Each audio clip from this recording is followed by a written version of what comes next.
Okay, let's give you guys some practice now. So work out this summation here. Evaluate this. So remember this, your first value here is 1. So you put the 1 into this k here and put the 1 into this k here. And your next one will be 2. So therefore you put the 2 into this k here and then 2 into this k here.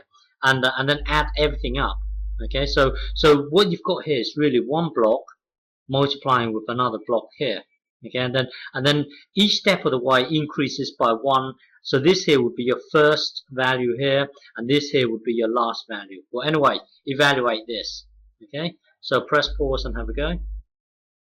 Okay, so this thing here, if you build up the series, it will turn out to be like this, because your first value is 1. So what you've got here at the moment is one block multiplying with this block here. So when you put 1 into here, the block on the left, this whole thing here will become minus 1.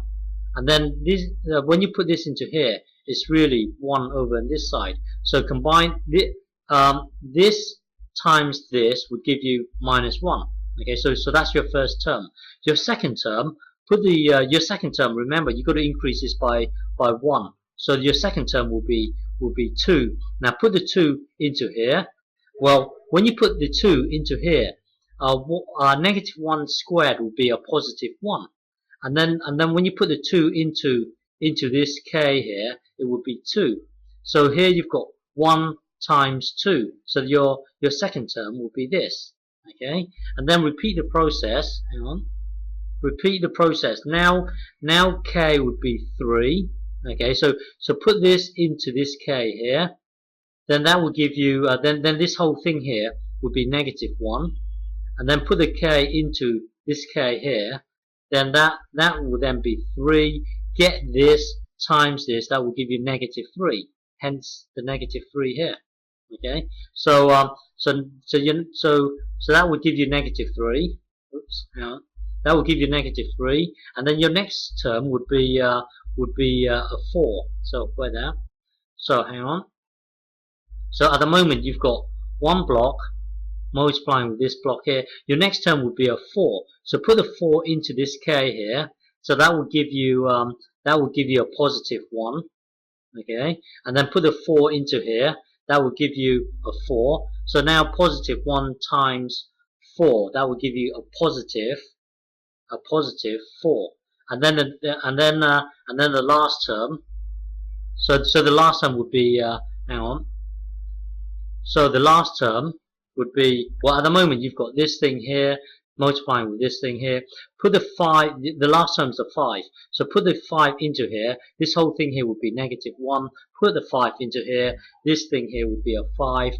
This times this would give you a negative 5. So now add up everything here. Add up everything, it will become a negative 3. So this whole thing here equals negative 3. Okay, so next one here. So yeah, so press pause and have a go. Evaluate this. So press pause and have a go. Oh, sorry, hang on. Before you do, let me change this. Sorry, this one here should be a 5.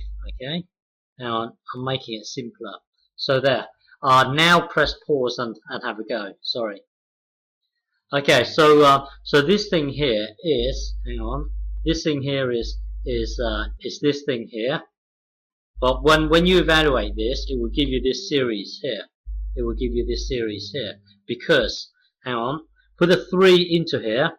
So this is your starting value here. Put the 3 into here. So this thing here will be 9, and then put the 3 into here. This thing here will be 2. Okay, and then increase the k by 1. So the next one will be a 4. So put a 4 into here. That will be 16. Put a 4 into here. This thing here will be 3. Then the next term would be a 5. So put a 5 into here. So that will be 25.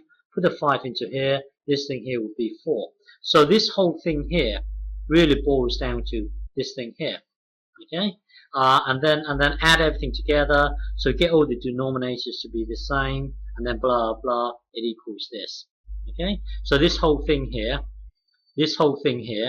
equals this. You see the advantage of the sigma notation is that you can turn this into 1000 if you want. So rather than having to sit here and write the whole series up 1000 times, you can just change the k to 1000.